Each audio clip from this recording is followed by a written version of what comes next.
Hi, hello guys. Kain po tayo ng dinner. Maga pa ako kumain, mga 5:30. Bago mag 6, kumain na ako. Merienda hapon na. Ito muna po ang kakainin ko. Yung pipino at saka apple, saka itlog nilaga. Ipinag-alo ko na pong itlog nilaga at saka nilagyan ko ng apple cider vinegar. Yan. Kasi po mag 62 na ako sa next month. Ramdam ko parang may mga something talaga. Lalo na may uric acid. Hindi, ang dami kong kirot-kirot. Siguro nga yung niresita sa akin na gamot na for 1 month sa uric acid.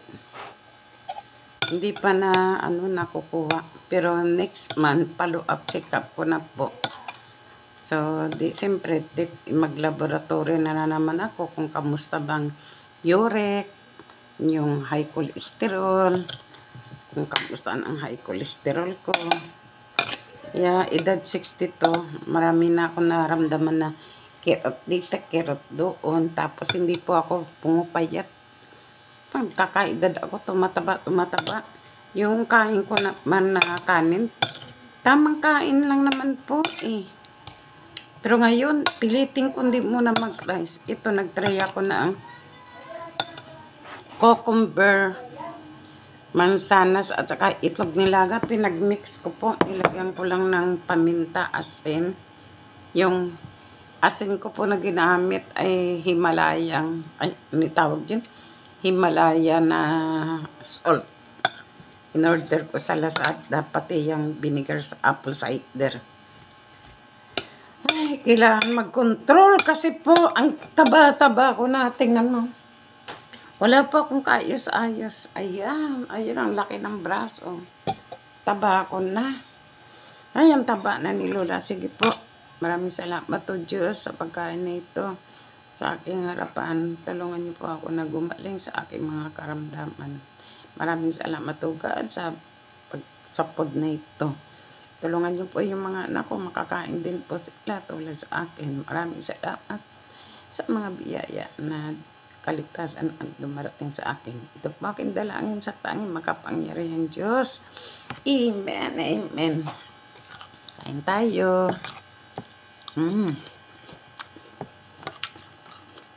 Ang sarap.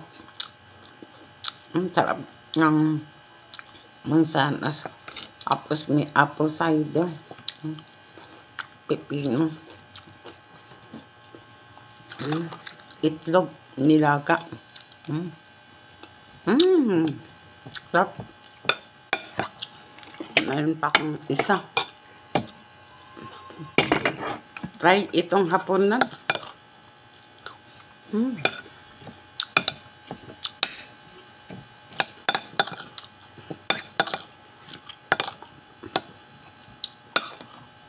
May budget ako, bibili ako ng olive oil at saka yung sesame oil.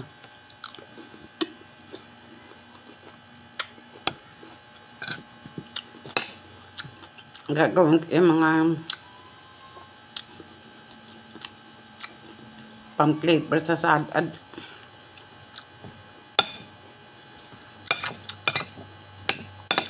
Bawal din ako sa mga tuyo, patis, bagoong, mga daing. Alam mo, hindi nyo na mai-enjoy talaga ang food. Tapos, ang mga karne, tulad ng karne, baboy, Diyos ko, hindi rin healthy sa katawan. Ay, ang dami na talaga. Mga pagkain natin, guys, hindi na po talaga healthy. Yung mga baboy-baboy na yan, mga manok, puro inject na. Kaya kung may ano lang naman, may mga alaga kayong mga manok, yan, mga healthy po yan, katayin. Kasi marami karamihan kasi sa mga manok, inject na po talaga. Hindi na nga daw healthy, pati yung mga baboy-baboy na yan. Ngayon, mga laman loob, ang dami ng bawal pag may uric acid ka. Grabe, hindi mo na ma-enjoy.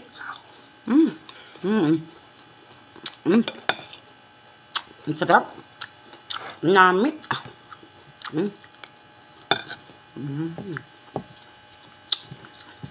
Namit.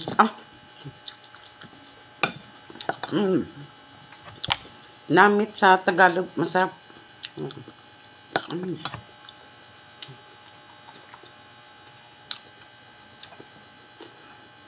Nag-try ako ngayon mag-video, guys. Ang lungkot mag-isa sa bahay ko. Laban lang talaga. Ay. Yung anak ko naman si Jesue, gusto niya stay-in sa trabaho niya.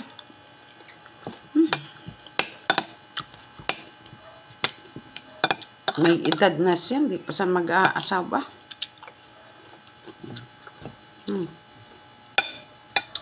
Gamit siya.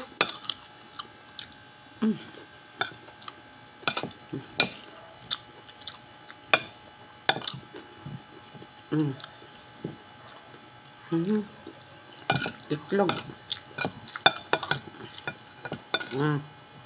Namit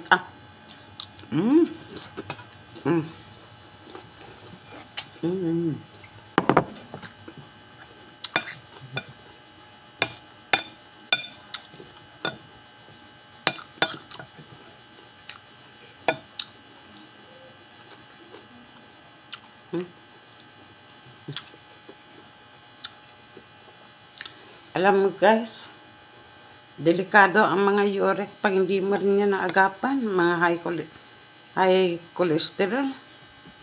Delikado. Wala tayong magagawa. Kung kukunin na tayo, bahala na si God.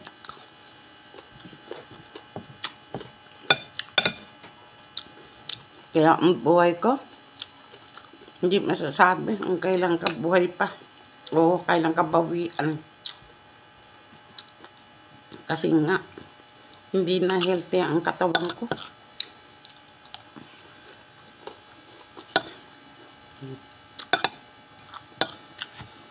Ang mga pagkain ngayon, hindi na healthy kasi marami nang nilalagay. Ang mga frozen food, hindi na healthy. Mga yun na sa lata, mga sardinas, hindi rin healthy sa may mga uric.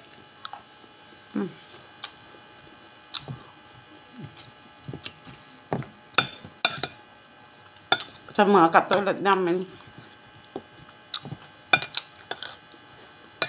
pili din ang gulay nakakainin.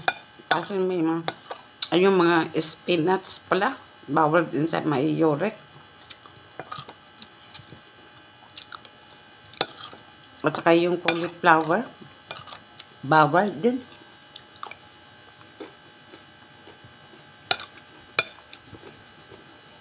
Nako.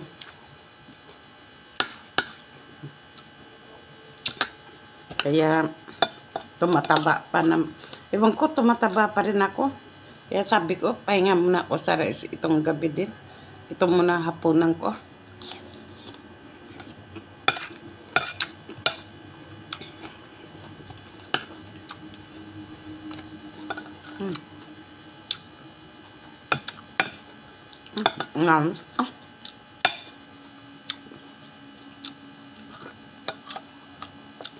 Iniisip ko kaya kainin ko na healthy.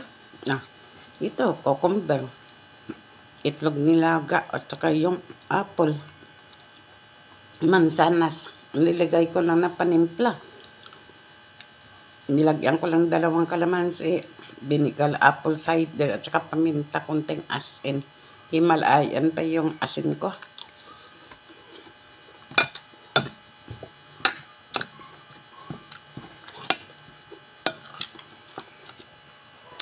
Ang sakit ng ano ka. sinusumpong yung kabila kong binti at kabila kong pigi. Ano pa? Ay, nako, matanda na. Maglapit ako mag-62 next month.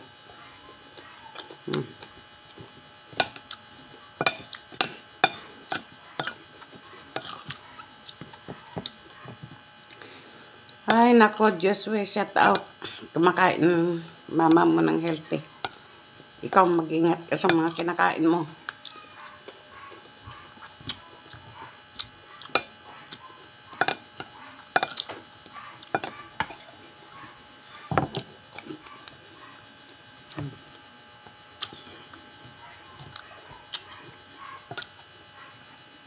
Gusto ko pang madagdagan ng buhay ko dahil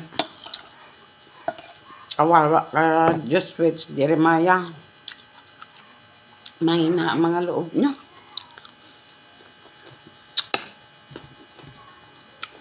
Iniisip ko pa rin kayo.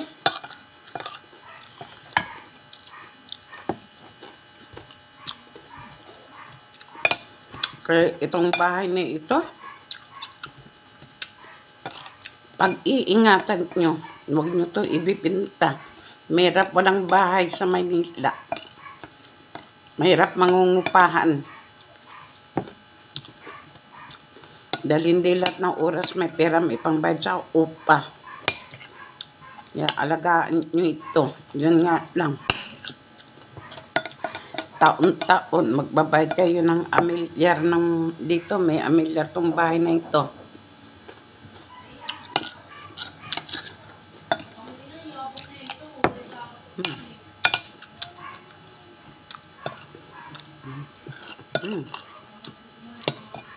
Nyamuk.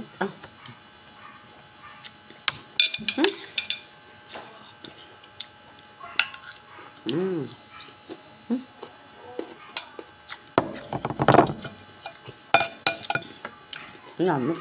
Gustong-gustong.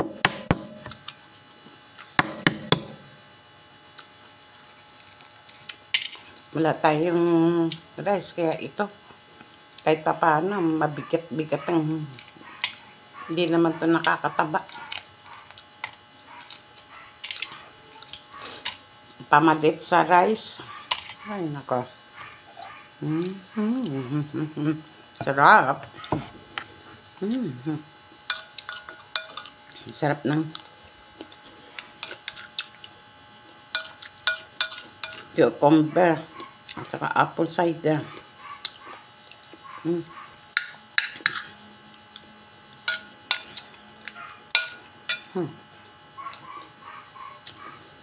Nagbablog ako, guys. Pasensya na sa boses ko, ha. Diyos ko, alam mo, guys, pati boses ko nagkaroon na ng problema. Napakalupit ang tadaan na. Hindi ko alam. Hindi na ako nakakapagkanta. Sira na eh. Magsasalita ang alang, so masablay. Kaya alam ko mapansin yung pagbigkas ko ng litra. Pinipigilan, parang may pumipigil na buwan. Kaya ang litra ko parang kapos. Kaya nga hindi yung mga nambubuli sa akin. Bahala kayo sa buhay nyo. Binubuli niyo yung boses ko. Pag kayo magkaroon ng ganito.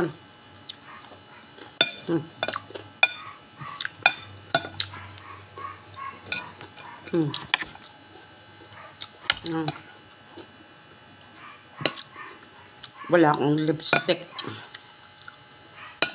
Itlog. Wala akong lipstick. Tinamatamad ako. Ito yung pangit ng inyong person to.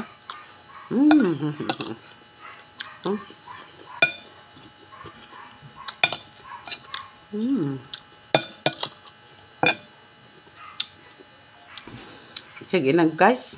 Babay na. Namit-namit, oh.